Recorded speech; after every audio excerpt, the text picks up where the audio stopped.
A silent protest was staged this morning in front of the Hofstroff Court complex against the actions of Attorney General, President's Counsel Parinda Ranasinghe.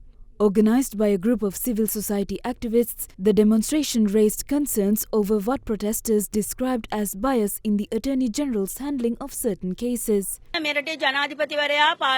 Both before and after assuming power, the President claimed that the Attorney General's department was concealing certain files and that certain documents were being doctored.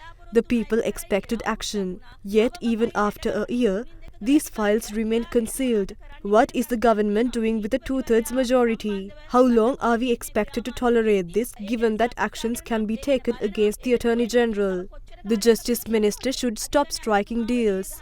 If the Justice Minister claims that the Attorney General's department is doing a good job, then why was Gotabaya Rajapaksa expelled?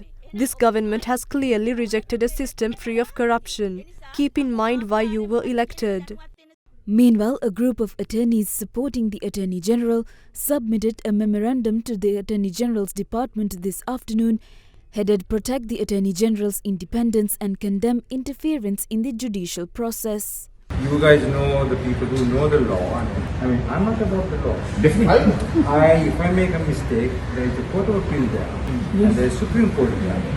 Please go there and challenge me. I mean, and if the court tells me to do something, I'll be more than happy to do it. Justice Minister Harishana Nanayakkara, a close acquaintance of ours, is not addressing this matter because he shares our stance that the Attorney General and the judiciary should not be interfered with. The Attorney General cannot act in accordance with the wishes of political henchmen. Cases cannot be heard and verdicts cannot be delivered through social media. We are against such actions. Levelling such unfounded allegations against these institutions will only result in the country becoming a failed state. Against this backdrop, several parties voiced their views on the emerging controversy surrounding the Attorney General. The executive, legislature and the judiciary are all essential in upholding the democratic principles of separation of powers and checks and balances. We oppose the arbitrary dismissal of the Attorney General or any other government official. අපි එකපයින්ම විරුද්ධයි. මේ ආණ්ඩුවේ ගෝනාවටද මේ ඇවිල්ලා කවුරු හරි පොඩ්ඩුස්සක නීතිපති දෙපාර්තමේන්තුව ඉස්සරහා මේ කටයුතු කරන්නේ. වෙන කාගේ වුමනටද? Who else? This is a move by the government. ආණ්ඩුව ක්‍රියාත්මක කරන ක්‍රියාවලිය. අද දිනේ මාලිමා ආණ්ඩුවේ හෙන්චයියන් පිරිසක් A group of NPP henchmen are protesting against the Attorney General. No previous leaders ever considered the Attorney General to be under their control. Even leaders branded dictators did not orchestrate protests against or seek the dismissal of the Attorney General. We view this protest as NPP interference in independence of the judiciary. We condemn the protest and stand in support of the Attorney General and the independence of the judiciary. නීතිපතිවරයා වෙනුවෙන් අපි පෙනී ඉන්නවායි කියන එක සඳහන් කරන්න ඕනේ. Commenting on the situation, the Bar Association of Sri Lanka expressed deep concern over recent social media posts targeting the Attorney General, which it said seek to unfairly interfere with the independence of the Attorney General's office.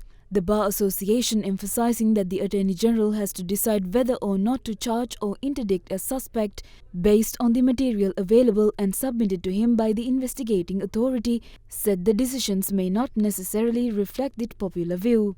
The association said that while every citizen has a right to critique the decisions of public officials, it must be done in a manner that will not undermine the independence of the Attorney General's office and to the detriment of the rule of law.